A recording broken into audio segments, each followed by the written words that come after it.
Good morning, everyone. I'm Lauren Conlin with Los Angeles Magazine. This is our first live stream, so I'm very excited. And it is Monday, November 17th. It's freezing in New York City, but we're gonna go to Miami this morning for the arraignment of Antonio Brown. And his arraignment is scheduled for 9 a.m. Eastern, which is in 2 minutes, but I am not certain if what's going to happen is, I have a Zoom link, so I'm going to log on in a second. And usually, I was told that the judge takes the arraignments first because it's not just Antonio Brown, having his court appearance. There's a bunch of them, so we might have to just sort of wait and see if there's any other arraignments before his, and then we'll get to his. So don't worry, we'll still have fun. We'll still chat if there are other arraignments before Antonio Brown. So I'm gonna log on to the Zoom right now, and then I'm going to share it once I get it up. So let me just check to make sure everything's working properly on YouTube, since again, this is the first time that we've done this. So if you're here, I'm super excited that you're here, super excited that we're doing a live stream, because I love doing live streams. I could talk to myself all day. Yes, everything's great. Okay, so let's log in right now. I have the code. Hopefully everything goes according to plan. All right. I definitely do not want to be on camera for this.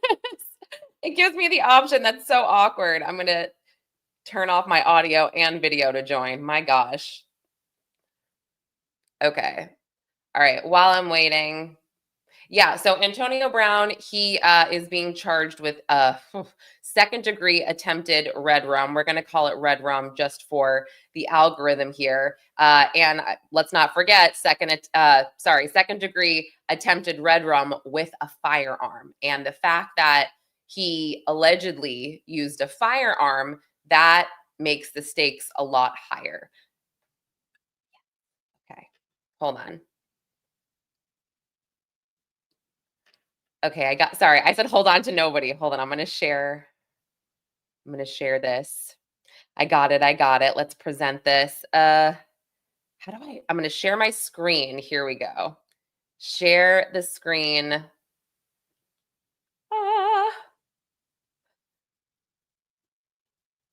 I see Antonio's lawyer, so this is good. Good morning, everyone. Good morning, Judge. Thanks for starting again early this week. Want to take arraignments first?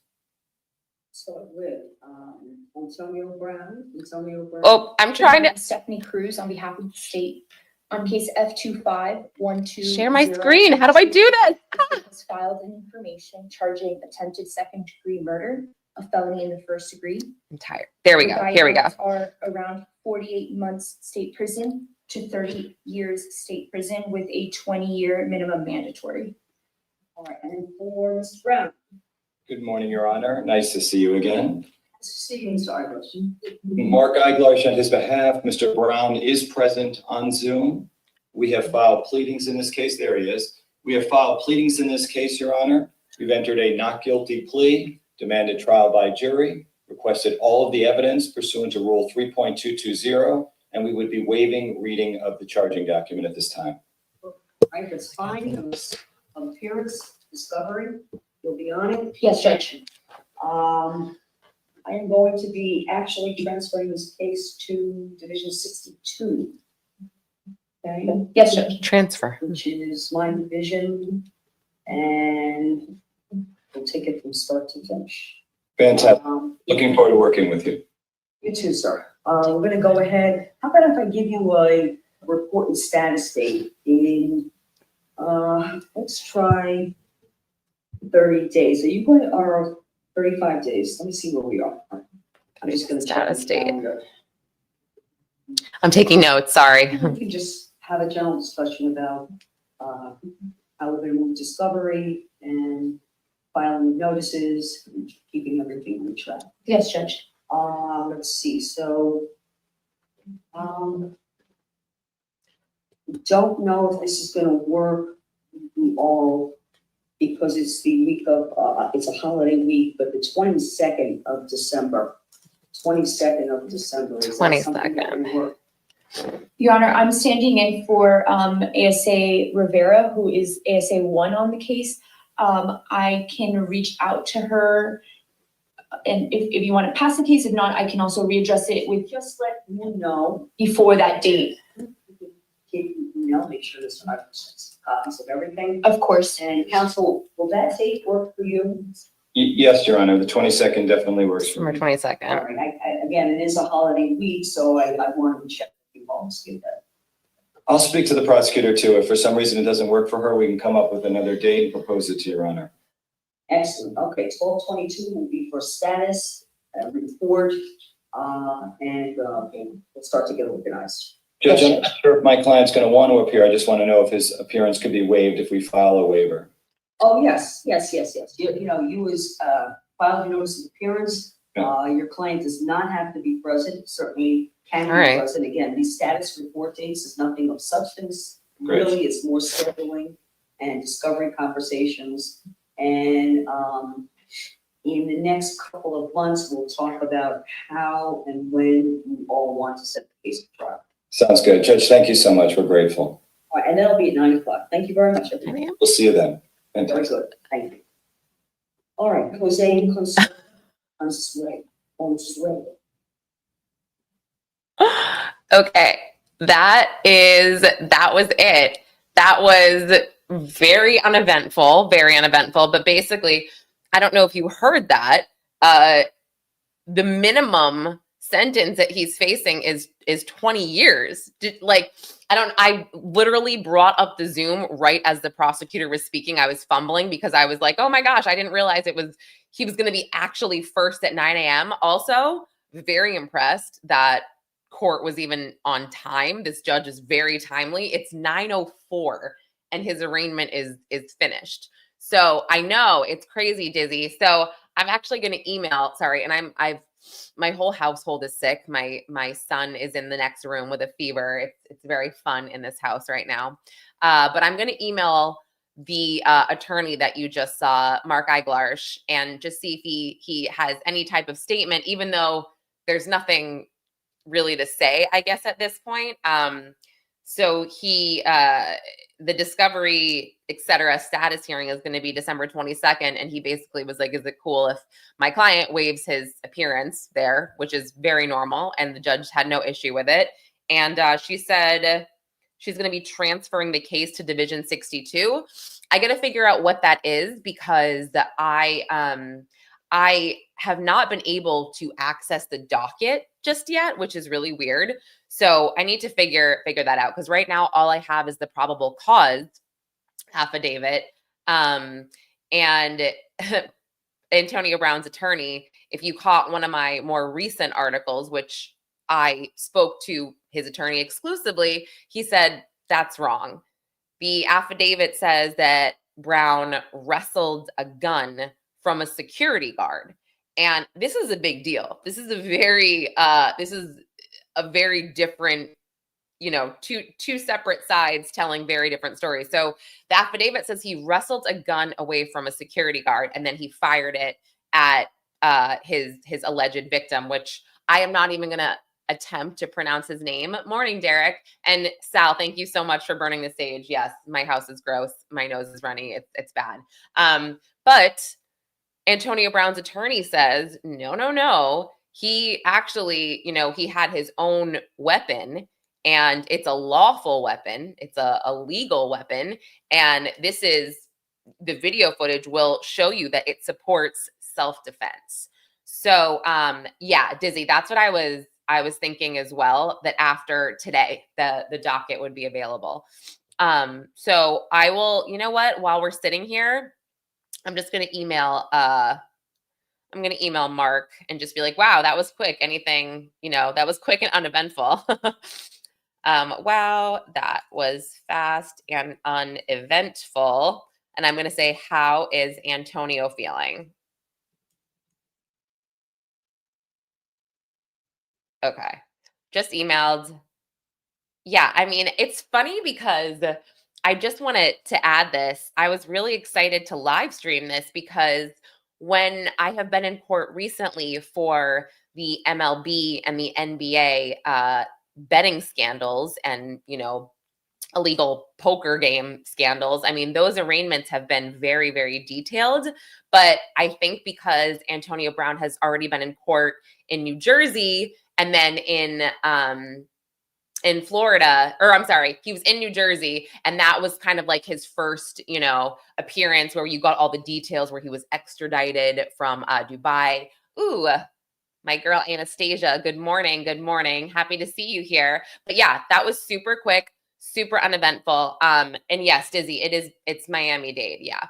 But he was in New Jersey first because he got extradited from Dubai to New Jersey and then went to Florida. So, I mean, let's see. I just emailed his attorney to see if he has anything to share, anything about Antonio. I mean, that was kind of wild seeing him on the Zoom like that. I have to say I really enjoyed that. But you know what? Oh, you were answering Sal. Sorry. Okay. Let's pull up. I want to pull up an initial video from the news that showed some of the altercation. There's one that's like 18 seconds. That's kind of, I don't know. Yes, hit the like button. This is Los Angeles Magazine's first live stream. So we want to get the word out there. We want to get people watching and people into this because I will stream a lot more. You guys know I'm not afraid to live stream. I could talk to the wall all day. It's no problem for me. But yeah, let's get some of these fight footage up. Let me see. I know, Dizzy, I kind of missed doing these, Okay, let's try this.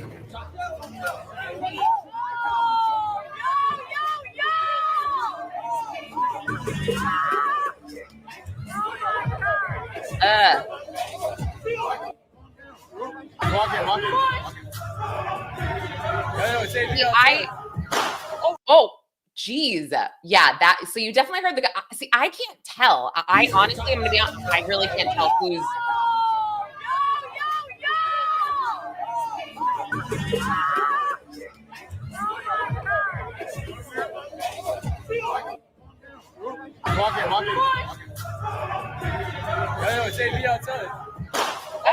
Okay. Let's find another one here. Let's find, okay, this one. Well, after nearly 6 months on the run, detectives have found former NFL star Antonio Brown. Brown was wanted for attempted murder after police say he shot at someone during an amateur boxing event. NBC6's Nico Clemens is live in Miami. And Nico, where exactly did police find Brown? Well, Trina, Miami police say after months of searching, investigators found Brown in the Middle East. U.S. Marshals have brought him back to the U.S., and detectives will bring him here to Miami to face charges. This right here is the warehouse where police say Brown got into a fight and then fired those shots. Back up, Pop! Pop, back up! Months after police say he pulled the trigger, investigators found and arrested former NFL star Antonio Brown in Dubai. Miami police say he was wanted for attempted murder. Pop, back up! Detectives say in May, Brown shot at someone at a boxing event in Miami's Little Haiti neighborhood. An arrest warrant says Brown got into a fight with a man. Moments later, gunshots. We had all these witnesses that pointed their finger at Antonio Brown. Someone later recorded a video that appears to show him in handcuffs.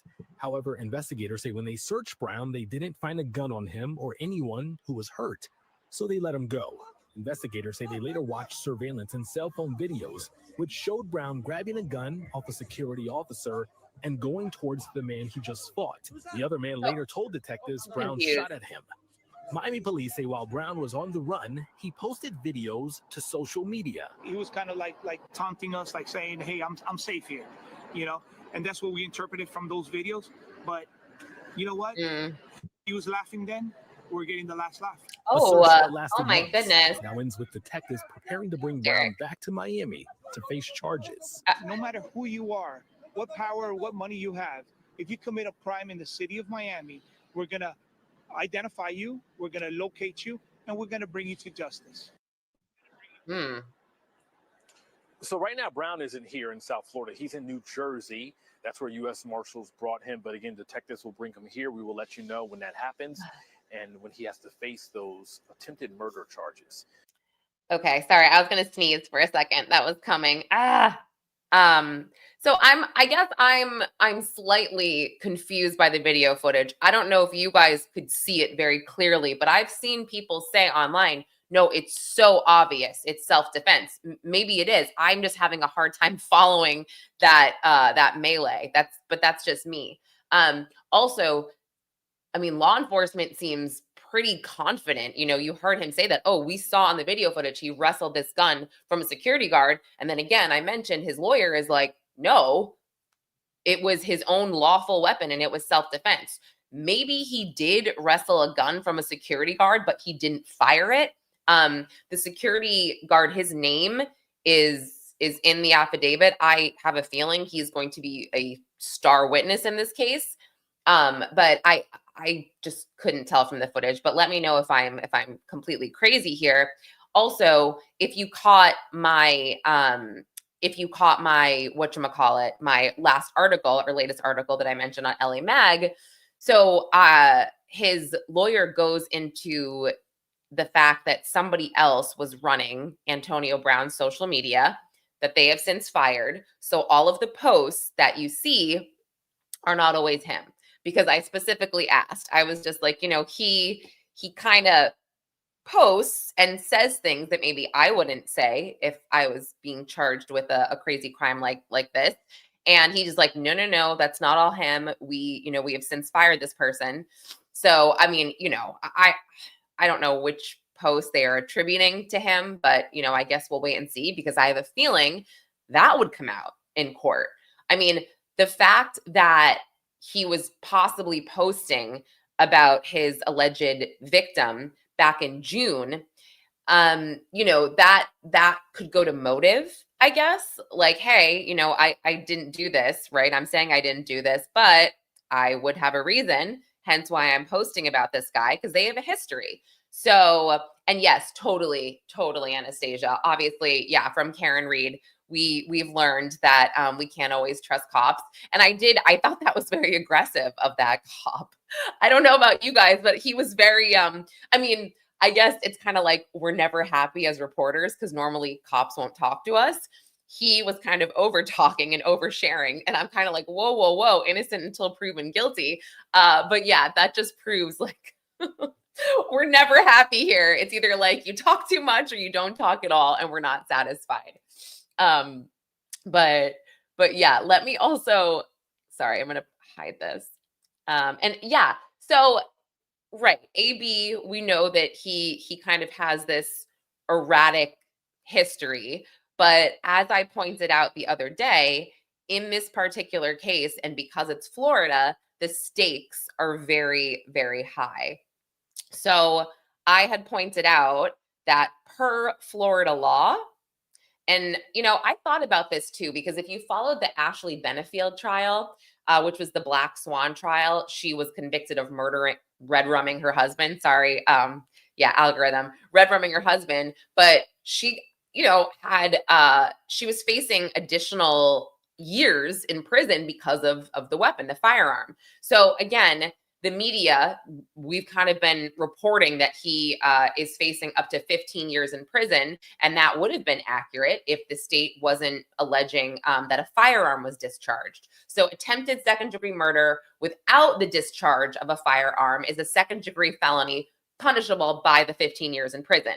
But under Florida's 10 to 20 life statute, if someone discharges a firearm during one of these crimes, like second attempted degree murder, the charge gets elevated or reclassified from second degree felony to first degree felony. So apparently this was announced in New Jersey at his bond hearing. Obviously, I didn't see that. So yeah, this was announced there. And that means he's facing up to 30 years in prison with a 20-year minimum mandatory sentence because prosecutors are saying that the gun was discharged. So that's a big deal. I mean, that is a lot of time in prison. Yeah, so I found that to be just really interesting, and that's why I keep saying the stakes are high. Let me just see if there's anything else that I may have missed that's going around online or whatever. But I can also give you a background, I think. Let me take this.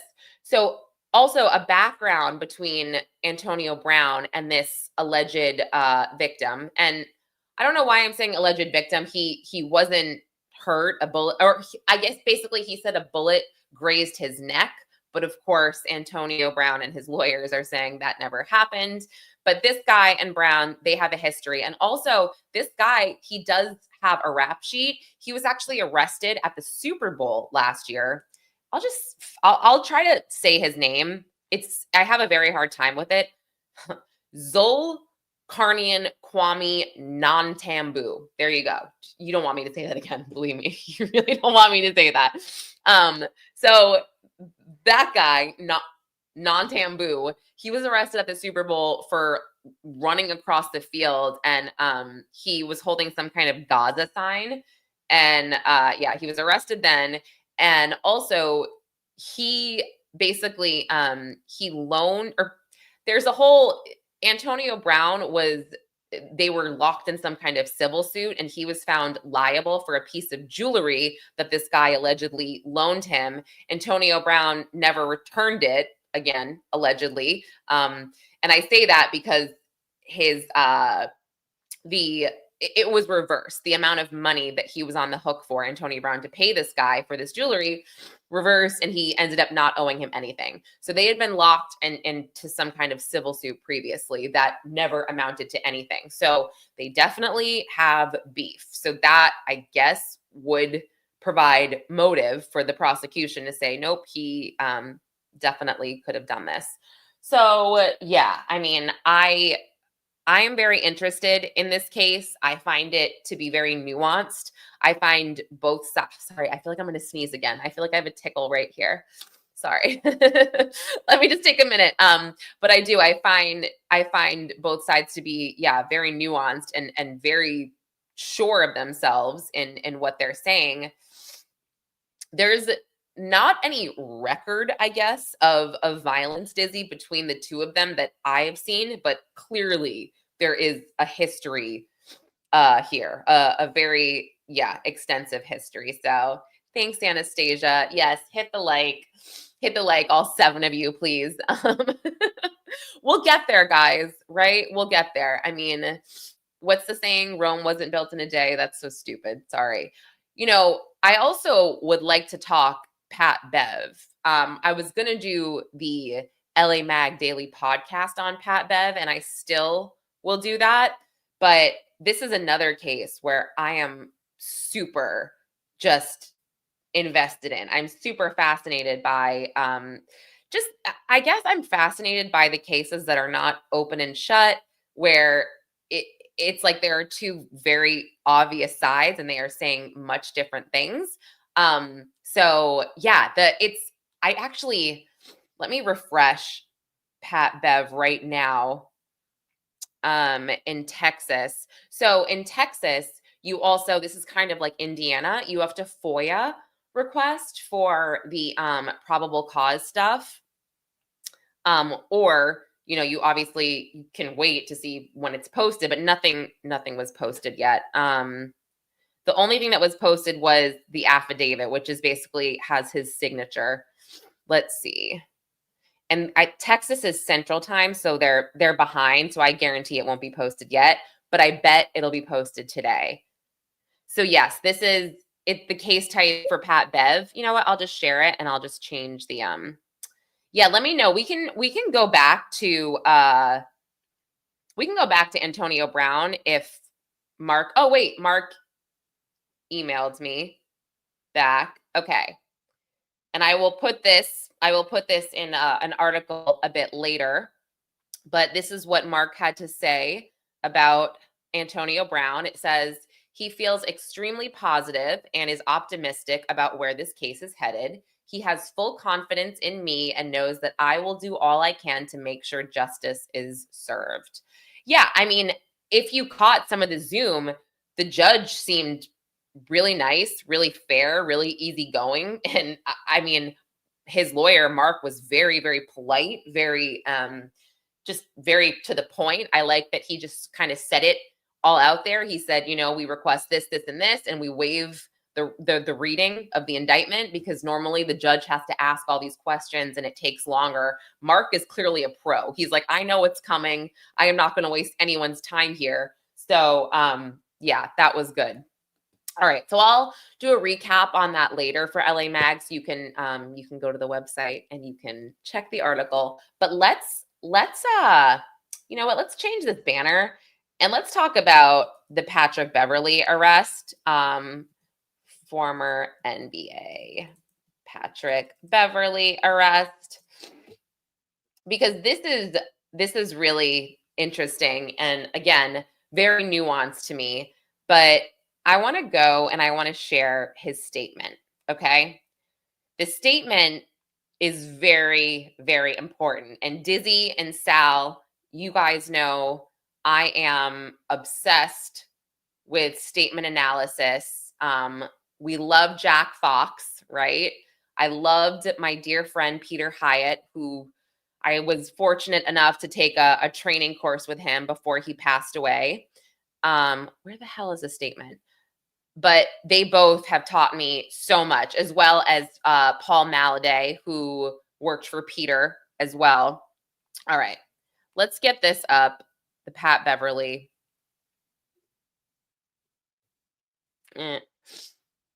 Okay. Here we go. Yes, we do love Jack. So again, this is I want to make it clear.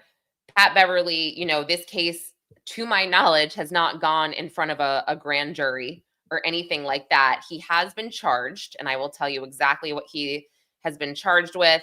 Assault on a family member, or household member, impeding breath or circulation. And let me see. So in Texas, this is a very specific charge. It has to be a family member or someone that lived with you in the household that you allegedly, I'm going to say choked, because that's obviously what I think of when it's impeding breathing. So Derek, this is what's going on. This is what I believe. And again, this is my opinion. My opinion, innocent until proven guilty, guys. I don't think he was necessarily protecting his sister in that moment, if I had to guess. But this is where it's confusing. Allegedly, he answered a tweet, by the way. Somebody said, how old is your sister? Something like that. You can look at his replies on Twitter. And he said, she just turned 15. Fine. I'm willing to bet that the 18-year-old that she was caught with, sorry, I look naked when I lean over. I just realized that. Let me pull up the shirt. The 18-year-old that she was caught with, betting that he doesn't live in the house. So based on this statement, found her alone in the home, right? No one else was home. So I am assuming, speculating that he choked his sister based on the charges and based on this statement. Now, what is wild about this is that you can say to yourself, sure, he probably attacked the guy and his sister got in the way, whatever. Maybe that was the case. But right now, there's only a charge pertaining to a family member. Now, this does not mean that there won't be a second assault charge, but if he attacked the dude and it was cut and dry, this happened, he would have been charged with a separate assault charge. Now, again, this case could go before a grand jury, right? And they could say, oh, you know what? We're going to add the charge of, you know, whichever guy this was. He also assaulted this guy. That might happen. We just don't know yet. But at this very moment, based on this statement, and I'm going to break it down. And some people, I am obviously not a professional statement deception, analysis expert, but I think I know enough that what I'm thinking is correct here. So the fact that the first thing he says is Patrick Beverly has no criminal record, and also this statement came from his attorney. Patrick Beverly has no criminal record. He cares deeply about his little sister, a young lady, a minor. Fine. So first of all, they want us to know he has no criminal history. Fine. Meaning like we should just think he didn't do anything. Caring deeply about his little sister. She's a minor. He's pointing that out, kind of saying, whatever I did, there is a reason for it, maybe. Given that, when he unexpectedly found her alone in the home with an 18-year-old man in the middle of the night, he was understandably concerned, as any brother would be about his sister. So that is crowdsourcing right there. He is trying to get everybody to say, oh, yeah, he was protecting her, and I would do the same thing as well. Hey, Derek. I'm so glad you guys are here. Again, I'm so happy that you guys are joining the first live stream ever. Please like and subscribe to this channel so you can get these alerts. But yes, so to me, when somebody crowdsources, it's not great. It's kind of like you're looking around being like, see, you guys would do the same thing.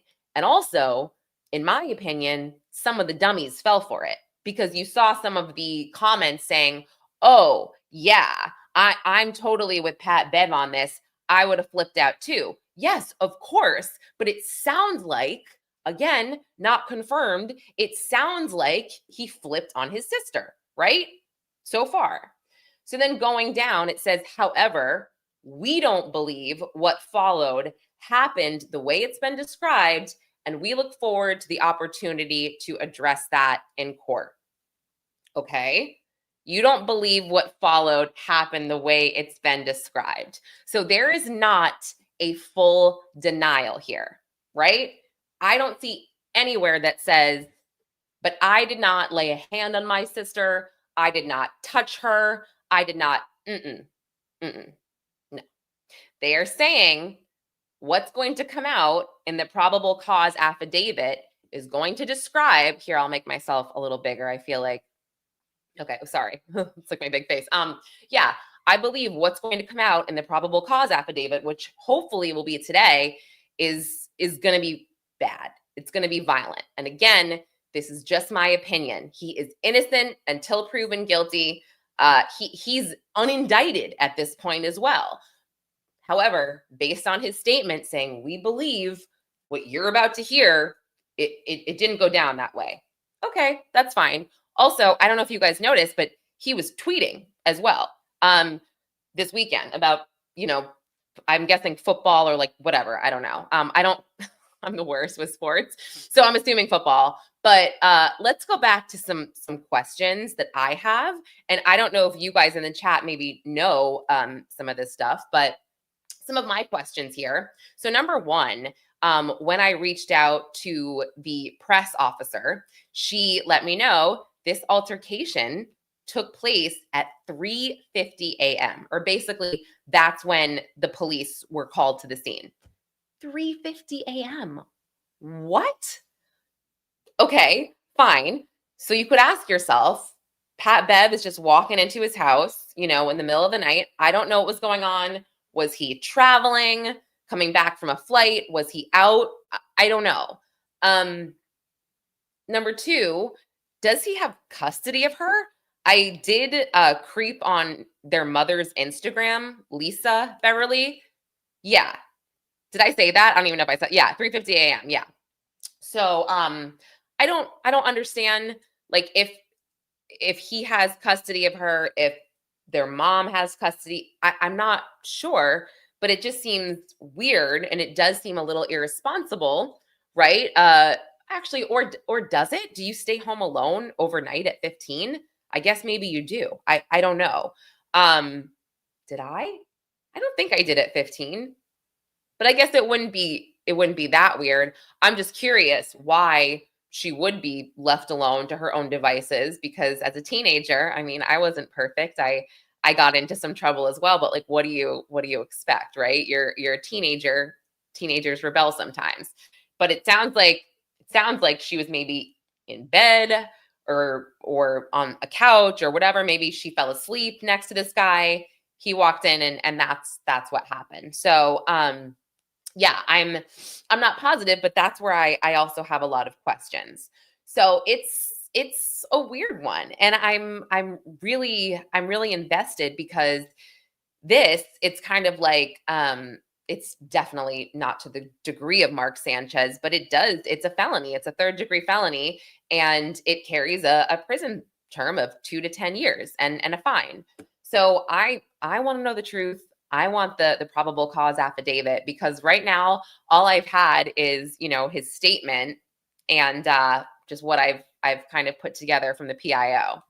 So, we'll see. I'm here for it. And sorry,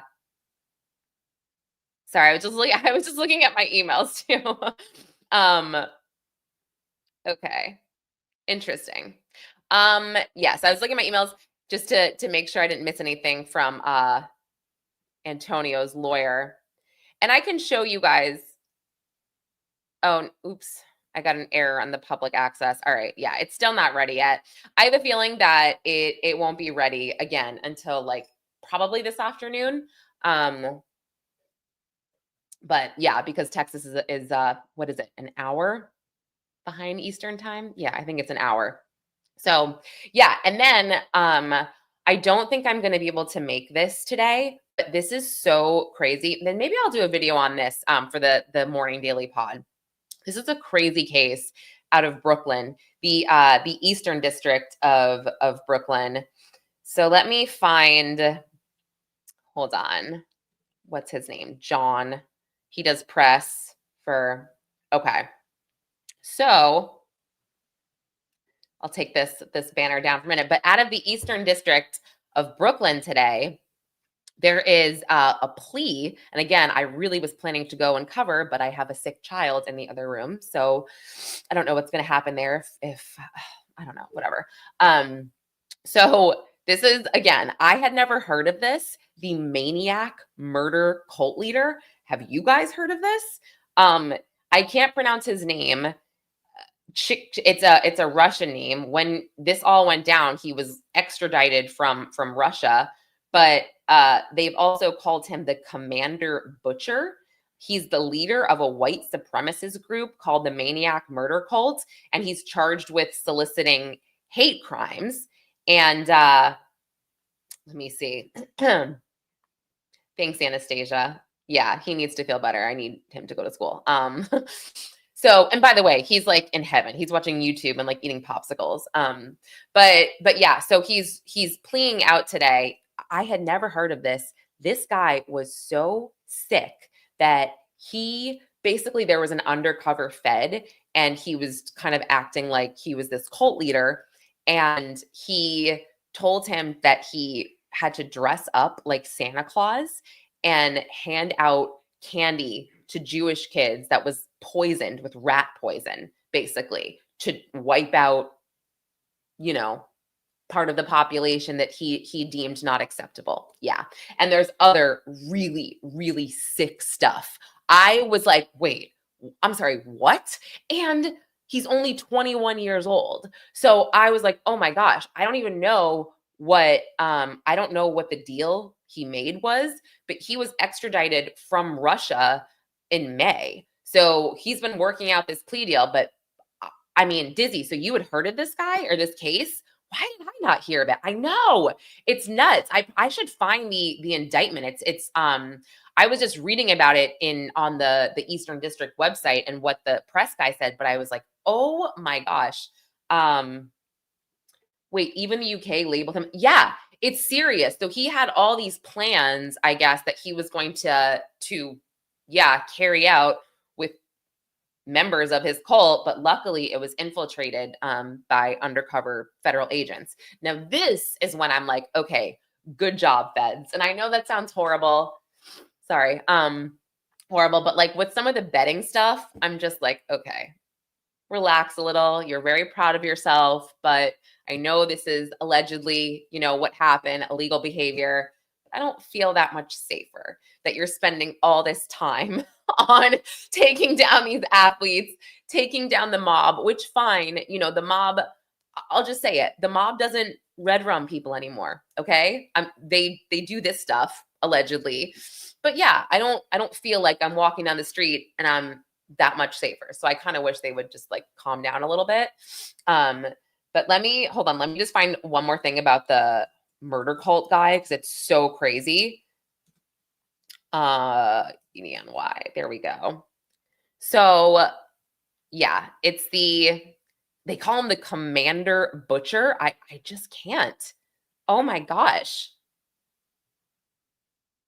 So it says, yeah, he was staying with a relative in Brooklyn in 2022. He began using encrypted messages on different platforms like Signal, Telegram, whatever, encouraging others to commit violent hate crimes. And then he admitted to committing various hate crimes while he was in Brooklyn.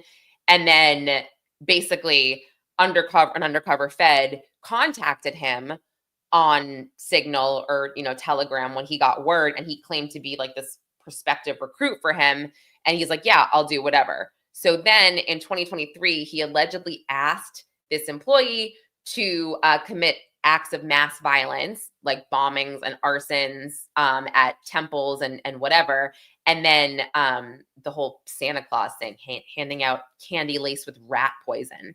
Oh, and he wanted him to do it outside of Jewish schools in Brooklyn. So he also taught him how to make the poisons and where to get the certain ingredients. He put this all, horrible. He also wanted to plan an attack in New York City on New Year's Eve in 2023. Just bad stuff. This guy is, just a bad guy.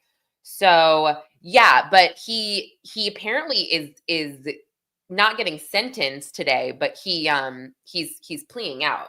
So that's why I wanted to go see. And I don't know. I have this thing like it's so weird. I will go to court, and I've been in federal court a lot lately. And oh, Montante, I'm so happy to see you. Can you also please like and subscribe to LA Mag so you get all the alerts and you can join our live streams while there's nothing going on in the morning for shows for us. Thank you so much.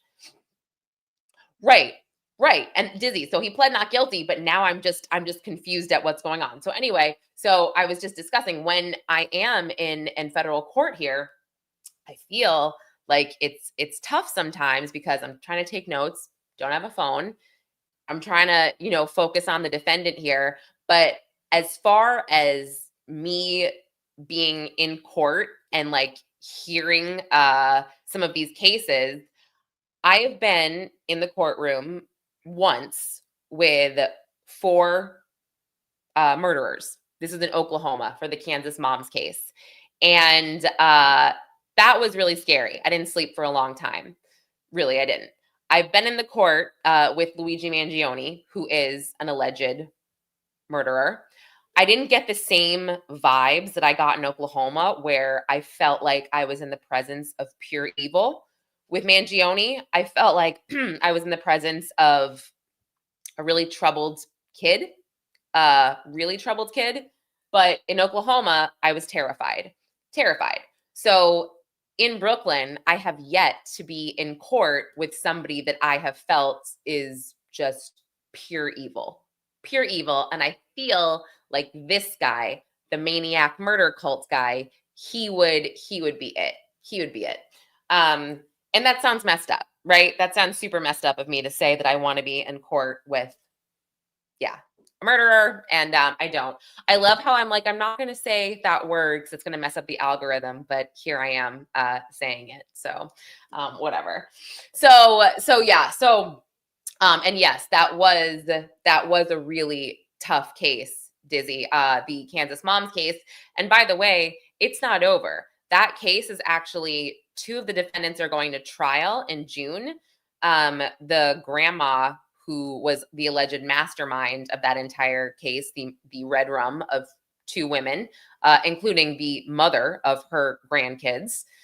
She pled out. She will be doing LWOP, and it's horrible. So if you don't know about that case, the red rums of Veronica Butler and Jillian Kelly, you should look it up. I have done multiple podcasts on that case, written about it, Pop Crime TV. That's my own personal channel. It's intense. It's one of the worst cases I have ever covered.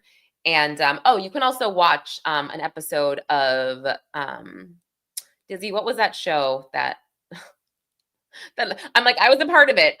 Crime Nation on the CW. Crime Nation on the CW, season 2 of Crime Nation, episode 7. Go and watch that. Kansas Moms. We covered that case. And you know what? It really barely scratched the surface, but it gives you just sort of a good idea of what happened and how scary it was. Oh my gosh. So yeah. But anyway, I don't know if I'll be getting to court today because of my sick child. But let's go and you know what else I have? Let me see if this is out yet. I also have another article coming out that I worked on yesterday about the House Oversight Committee, the release. Let's make this banner right now too, just to, the Jeffrey Epstein, let's call it the email dump. Why not, right? The Jeffrey Epstein email dump. So I do have an article coming out today, and I don't want to say that it's anything new.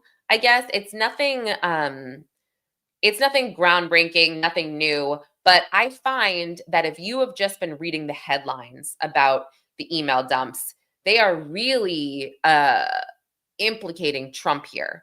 That seems to be the focus. And look, I can't blame anyone for doing that because of Trump's handling of the Epstein files. And I am not being political at all right now. This is just a fact. His administration has been criticized for the handlings of these files. It looks like from the outside in that they had something to hide, right? I mean, that's what one would think because they're, just being so sketchy about the binders to the influencers, and then saying, oh no, now all of a sudden he didn't or he wasn't red rummed. He definitely did this to himself. Okay, guys. I mean, that is a different day, a different topic. But I mean, how many pathologists have to say that the hyoid bone would not be fractured if he did that to himself? And that right there, that's medical certainty. That was sorry, I thought there was something behind me with my hair like that. But anyway, so if you just read these headlines here, it would seem like they are implicating Trump somehow. And Trump is very, guilty seeming when it comes to these emails. Well, there has been no misconduct alleged by Trump in these emails. There are no correspondences directly between Epstein and Trump. They refer to Trump a lot. And actually, there even comes a point when they're talking about Trump with a 20-year-old girl. And this is back in the 90s. So if anything, they're implicating him with women, but not underage women. And look, I mean, I think we can all say that I don't think Trump has made it a secret that he enjoys beautiful women. He's kind of pervy like that. Seems like he always has been. He's never denied knowing Jeffrey Epstein. I mean, how could he? There are pictures, there are, whatever. And they had a relationship, and Jeffrey Epstein had access also to beautiful women. But I don't think, and I'm not talking about the underage. I'm talking about, the other parties he would throw and whatever, not the girls that he trafficked. But I guess I don't think that, and this is my opinion, I don't know if Trump would need Epstein to get access to women, right? Like he kind of did his own thing. He was his own little party boy back then. So in this article, I kind of just hammer home, like, yes, this is what was discussed, but the White House is coming out and saying, sure, yeah, he's talked about in these emails. Where's the wrongdoing? Where's the misconduct? I mean, they're not saying this, besides being a perv. But that's what I would say. You know, I'd be like, all right, where's the wrongdoing besides being a nasty perv? I don't know. So that's sort of what I'm trying to get across in this article is the fact that you got to read beyond the headlines, because there's so many people that just look at whatever MSNBC is putting out, CNN or Fox, you know, whatever, and they're not digging deeper. And I'm trying to get that across in my headline, although it probably won't be as clickable as other headlines, unfortunately. But yeah, so I have that coming out today, and I'm still refreshing the Pat Bev affidavit, because I really want to cover that today as well. I do want to get to Mangione. There have been some new filings in that case, and as I talk about this stuff out loud, I guess it is kind of interesting when you are sitting in court with people that are accused of horrible, horrible crimes, the vibe that you get. I know. I still am sick. I'm literally still sick. And that's why I'm like, yesterday, just side note, none of my kids wanted to go to church, but I went to church and I had to leave because I was coughing so hard, and it came out of nowhere. I was like, I actually felt fine, you know, waking up and getting up. And then all of a sudden I'm like, what is going on? I think it's just the freezing cold weather. It's so annoying. And it's always worse in the morning, right? It's still 9:48 a.m., so it's always worse. But yeah, it is interesting, the vibes that you get. And with Mangione, it sounds crazy. I just didn't get this. And I'm not trying to help the guy out. We saw the video. Again, innocent until proven guilty. I think he's guilty, but at this point, it's about mitigating, or in my opinion, it's about his lawyers just mitigating the sentencing, making sure he gets this fair trial, because he was this media spectacle. And I think that kind of, you know, inhibits his case. Really, I don't think that he has been treated fairly in that sense. However, again, I think that Pam Bondi, she's not my favorite. I think that it was a little weird when she's like, we'll be seeking the death penalty and da-da-da. And I'm just kind of like, okay, he's just not, to me, it's kind of like, he's not the one that I would really feel great about putting to death. I mean, he really seems like a very troubled person. Now, allegedly, he did take away somebody's father and somebody's husband, which is, you know, you can't take the law into your own hands unless, sorry, I'm not even going to say it. Well, I shouldn't say it. You should never take the law into your own hands. Sometimes I think jail is worth it if somebody would touch your kid. Maybe. I don't know. I'm not promoting violence at all whatsoever. But yes, if someone touches my kid, jail might be worth it. Kidding. But yeah, so it's kind of just like, I didn't feel great about her saying, yes, we're seeking the death penalty and da-da-da-da-da. Didn't get this vibe in court that he would jump over, you know, the gallery seats and choke me out and kill me. However, being in Oklahoma with these alleged murderers, one of them convicted at this point because she took a plea deal, that gave me chills and it gave me nightmares. And I did not sleep for literally a month. I'm telling you, there is a huge difference. And I don't sit here and act like I'm this like great, you know, oh, I'm such a good judge of character. I can tell things about people right upon meeting them. I don't pretend to be like that, but there is something about it in when you're in the courtroom and you just get this feeling. And with Diddy, you know, I don't know what I felt. I honestly don't know what I felt. I think that with the Diddy trial, there is a part of you where when he has his family there every single day and they're crying, you feel bad. But then on the other hand, when someone like Cassie was on the stand, all of that went away. I didn't really feel bad. Like I didn't feel anything. I just felt for her. You know, I didn't get the sense as much when Jane was on the stand. I feel horrible saying that because I'm not saying I didn't believe her. I believe her, whatever. I just didn't get the same genuine feeling that I got with Cassie. So yeah, but that's just me. So anyway, yeah, back to why we were doing this stream in the first place, just to, go back to Antonio Brown. That was one of the fastest arraignments I have ever witnessed. But again, I think the one in New Jersey was probably a little bit more interesting because that's where they acknowledge the fact that, the charge could be elevated because they are claiming that a firearm was discharged and that adds more time to the sentence. So again, Antonio Brown, he will not be back in court until December 22nd. And when I say he won't be back in court, I mean his lawyers, because his lawyers even asked, is it okay that he skips? Oh, I realize I still have the Jeffrey Epstein banner. Oh, let's go back to this. His lawyer asked, is it okay if he skips? Judge was totally cool with it, said yes. What is her name? Let's get her name, by the way, because she was great. She was like really, really easygoing. Oh my gosh. Sorry, my kid's teacher just said they have 8 students out today and 3 more in the nurse. Or at the nurse's office. That's insane. Oh my gosh. We are not going to do a lot of curriculum today. Hope he feels better. Oh my gosh.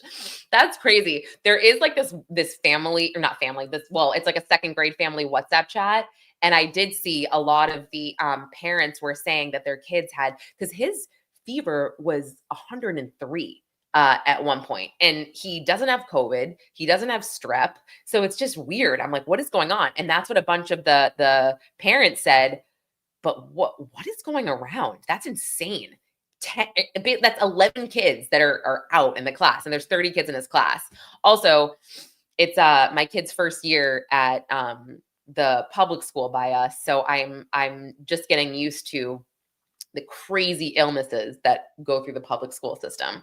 So before, my kids were in a smaller class at a private school, and yeah, it's New York City. It's really not doable to pay for 2 kids in private school. Wild. I mean, wild. However, we did not get sick as much as we do now. So I will say that was the one upside, because there was like 13 kids in the class. Now we're like, eh. But yeah. So hold on. I wanted to get the judge's name before I saw that email from my kid's teacher. Oh, wow. She wrote an email too to all the families. That's so crazy. Oh my goodness. Okay. So the judge, just so I can maybe possibly look her up later, Gonzalez Marquez. Yeah. I don't know if she has done any big trials or whatever. Not sure. But I'll look into her. So yeah, guys, well, this was fun. I like doing this. Maybe I will talk to the editors at LA Mag, even though there's only, let's see, max 14 people, I think, at one point. I still really enjoy this. I think I should do this all the time. I'm kind of into it. I think that I wonder if I should do this instead of the recorded daily pod. I don't know. What do you guys think? You can leave comments on the video after it posts or whatever. I'm curious. I feel like this was really fun, and we covered a lot of topics, so we could kind of go through that every morning. I mean, I don't know. That's just me. That's just an idea. We could do this at like 9 o'clock every day, either for 30 to 45 minutes, for an hour, whatever. Yeah. After I close this out, please leave a comment. Let me know what you think, because again, I would love to keep doing this and get a schedule going. But please, if you don't already, like and subscribe to LA Magazine, to this YouTube. You'll get the alerts. Go to lamag.com later. You can see my articles. I'll do a recap of Antonio Brown. It'll be a short one, clearly. Hopefully we'll have some information on Pat Bev today and what's going on there. I don't know. I could see his case going to a grand jury. I really could. And then next Monday, we actually have Chauncey Billups in court, as well as Terry Rozier in the Eastern District. So I'm going to go to that. I know it's going to be a madhouse. Oh my gosh, it's going to be so crazy. And you know what sucks is that it's really cold out, and it's so basically these guys, they're obviously not being detained. So the goal is to get a picture of them coming into court, right? That's the goal, because after court, it's so annoying to wait outside for them. Last week, I mean, these guys in the MLB, they were getting equipped with location monitoring services. So they didn't come out for an hour, and it was freezing, like so cold. I mean, I don't know who Chauncey's going in front of, but there is a judge in the Eastern District, Joseph Maritolo. I mean, so we have to like see other cases before the ones that we're there for. Oh, good, Anastasia. I'm glad. I'm like, it's over and now I'm still talking. But yeah, we have to, when we go there, we see other cases before ours. And so I noticed that on like 2 other cases, this judge, when the government didn't, they didn't ask for any location monitoring for the defendant in this release package, the judge is like, I think like given the crimes and given that he has like this one guy had a girlfriend in Korea, but he had never gone to Korea except for when he was a baby. The fact that he had a girlfriend there, the judge is like, yeah, I think we need to do location monitoring services. And I was like, really? Because that means you get an ankle monitor, and it's not always an ankle monitor, but at the Eastern District it is. But it means that any time you want to leave the house, you have to let pretrial services know, which is, it's crazy. So the judge did that for this random guy. And then I watched him do it for the 2 MLB players as well. And I thought that was super weird because like they handed over their passports,